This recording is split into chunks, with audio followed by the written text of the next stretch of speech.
20%. Pense nesse número por um segundo. É uma proporção gigantesca, certo? E nesse exato momento, é exatamente essa a fatia colossal de todo o comércio global de petróleo que está completamente paralisada, bloqueada lá no Estreito de Hormuz. É uma interrupção em grande escala, com efeitos que já estão batendo a porta de todo mundo em todos os cantos do planeta. Bem-vindos a mais este mergulho profundo no nosso material de hoje. O nosso foco agora é conectar os pontos. Nós vamos ligar esses gigantescos choques macroeconômicos globais com as realidades táticas, lá no nível micro, desse conflito envolvendo Estados Unidos, Israel e o Irã. A ideia aqui é entender direitinho como uma única ação militar desencadeia uma reação em cadeia impressionante que viaja dos corredores das grandes potências até o preço na bomba de combustível. E o nosso roteiro para desvendar esse quebra-cabeça geopolítico é bem direto. Primeiro vamos ver o choque energético global, depois a Operação Fúria Épica, em seguida o ataque ao ecossistema de defesa, o impasse no Estreito, a guerra naval assimétrica e, para fechar, o desfecho incerto. Vamos lá? Parte 1. O choque energético global e os mercados em tumulto. Vamos direto para a turbulência econômica imediata que varreu o globo. A reação do mercado foi simplesmente brutal. O conflito fez os preços do petróleo Brent saltarem num piscar de olhos para mais de $111 o barril. E veja bem, isso não é só um número piscando numa tela de negociações. É um verdadeiro catalisador alimentando temores fortíssimos de inflação global e que já está impactando até os orçamentos das gigantes do setor de tecnologia. E olha que desdobramento surpreendente. Os Emirados Árabes Unidos, que são nada menos que o terceiro maior produtor da OPEP, tomaram uma decisão histórica. Eles simplesmente saíram do cartel depois de 6 décadas. Por quê? Bom, com essa escassez gigantesca causada pelo bloqueio em Hormuz, eles identificaram uma oportunidade raríssima: bombear petróleo à vontade sem causar um colapso de preços no curto prazo. É uma manobra de mercado fascinante em meio a todo esse caos. Parte 2. Operação Fúria Épica, o grande catalisador. Agora, mudando um pouco o foco da economia para o estopim militar de tudo isso. Analisando essa linha do tempo do dia 28 de fevereiro de 2026, a escala e a rapidez das operações são impressionantes.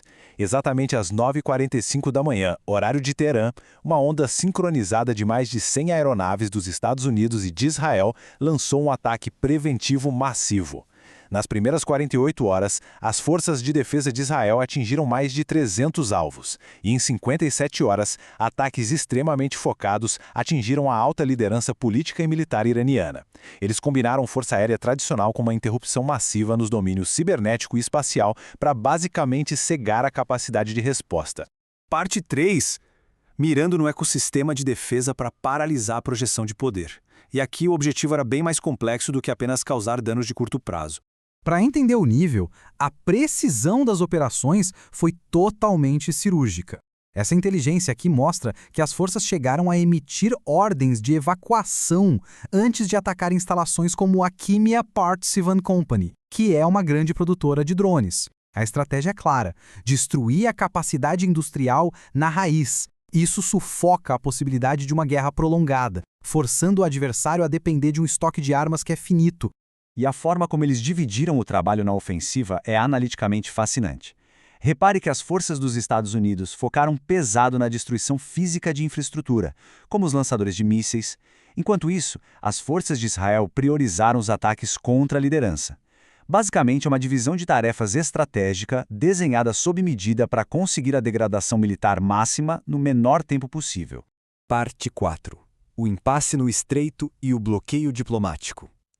Quando a poeira baixa um pouco, a gente vê o tamanho do nó górdio que se formou.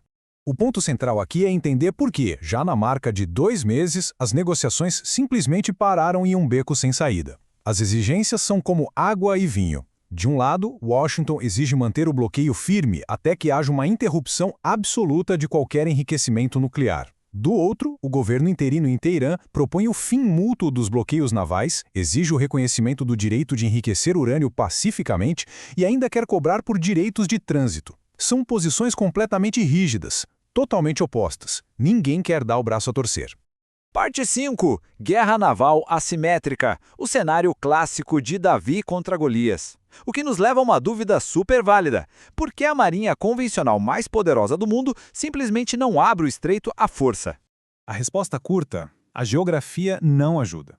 Os canais de navegação em Hormuz têm só alguns quilômetros de largura, o que torna a rota dos superpetroleiros totalmente óbvia e previsível. E é aí que a tática de assimetria brilha. O uso de drones muito baratos, mísseis costeiros, minas navais e até ataques em enxame com dezenas de lanchas rápidas. Na prática, cria-se um bloqueio onde um armamento de baixo custo e alta eficiência consegue neutralizar frotas convencionais bilionárias. É literalmente travar o gigante pelo calcanhar.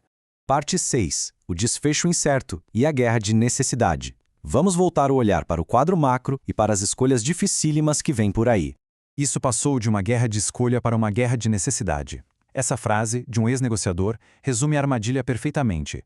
A administração dos Estados Unidos está infligindo um estrago estimado em 500 milhões de dólares por dia à economia iraniana com o bloqueio. Mas a conta também chega internamente. Os preços crescentes dos combustíveis estão criando uma insatisfação doméstica gigante nos EUA, bem perto de eleições fundamentais. É uma panela de pressão política para todos os lados.